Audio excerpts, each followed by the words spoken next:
with billions already spent and more to surely come. Yankees, the Mets, and the Dodgers are here, and who's going to stop them other than irony? The lack of salary cap going to be the end of our beloved game. And now McNeil cracks one deep right field, and that ball's out of here. In sports salary are rules put in place to limit the amount of money that teams can spend on player salaries. Shohei Ohtani signing the largest contract in North America sports history. This past weekend, some people were quick to point out that it's a massive overpay and will be one of the worst contracts in sports history one day. Tremendous career. He'll still be able to pitch a great game here and there. 5 starts, 1 will be terrific, 3 will be average, maybe a tick below, and one you'd like to forget. Should MLB have a salary cap? The foundational debate that could save or destroy baseball. This is the crisis baseball doesn't want you to see. A crisis of money, of power, of survival. Right now, the Los Angeles Dodgers spend more on one player than entire teams. The Oakland A's, they're spending less than some minor league franchises. And the gap is growing wider, faster, and more dangerous than ever before. MLB is the only major sport without a salary recap. The NFL has one. The NBA has one. Even the NHL has one. But in baseball, it's the Wild West. And unless something changes, the sport we love could fracture beyond repair. Should MLB have a salary cap? The great MLB divide. Let's start with the brutal truth. MLB's financial system is broken. The top spending teams now outspend the bottom by 500%. The Dodgers' payroll this year, $290 million. The A's, $58 million, less than Ohtani's deferred payments. We enjoy it. It kind of kicks it off and it gets your blood flowing a little bit. You know, you spend the winter at home and you're away from the game. You come back here and you tell that everybody is ready to go. Meet the players and hear them talk and ask them questions, and it's really fun. Looks like the A's have a couple hippies on their lineup this year, but so that's really something. What is it about FanFest that you guys like and what brings you back year after year? I think just the excitement of baseball starting up again, seeing all the fans, meeting the players. You know, you're up close to the players, getting the autographs, and just, yeah, you're ready for another baseball season. How are we supposed to compete? Our owners won't spend, and the league won't stop them. And it's not just money, it's wins. In the last decade, 80% of World Series champs were top spenders. Small markets, they're just feeder systems for the rich. The case for a cap. Now imagine a world where every team has a shot.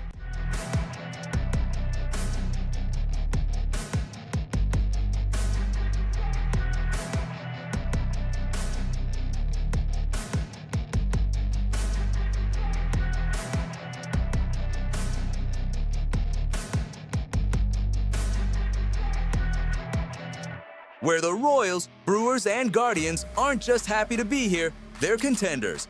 That's what a salary cap delivers. Small market, GM. From 2008, 2010, or when Texas acquired him a few years ago. Very serviceable. Somebody goes down, you got a big league starter who knows how to pitch. We're not asking for handouts. We're asking for rules. Right now, we're playing chess while they're playing with a cheat code. Fans agree. A 2024 poll showed 61% of small market fans believe the system is rigged. And if the league keeps ignoring them, those fans will disappear forever. The case against a cap. But not everyone wants change.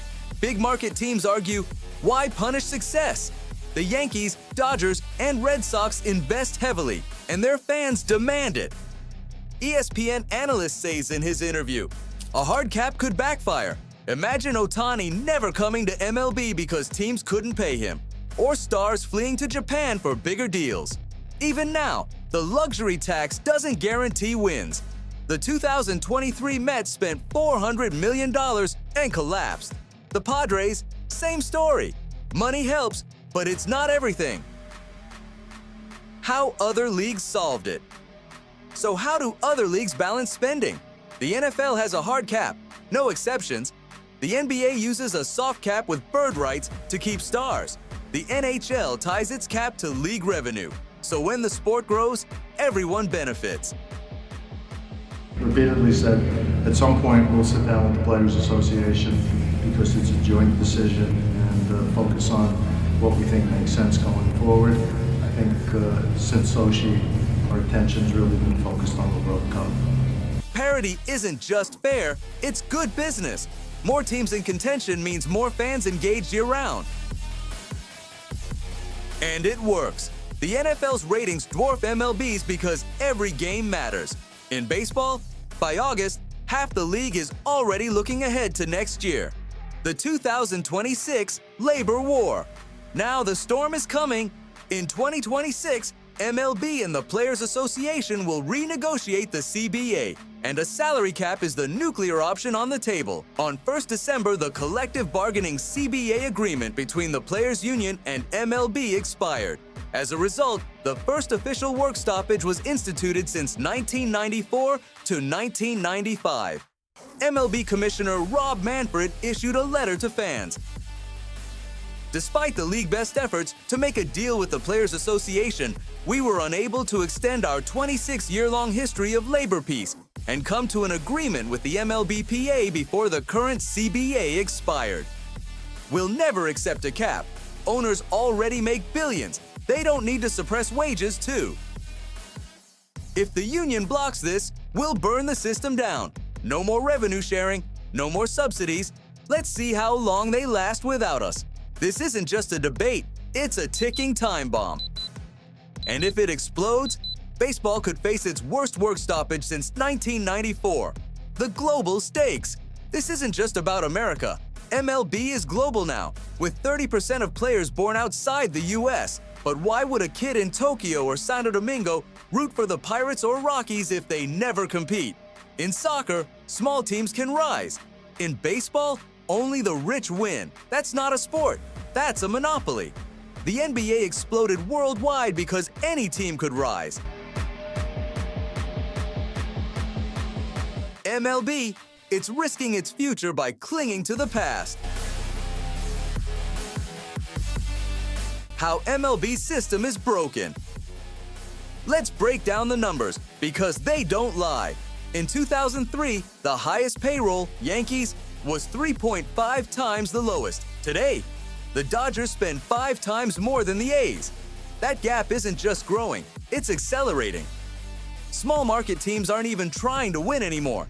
They're tanking because they know they can't compete. And the results speak for themselves. Since 2004, 80% of World Series winners were top spenders. The Royals, 2015, and Marlins, 2003, are the only true underdog champions. We finally won, and then they tore it all down.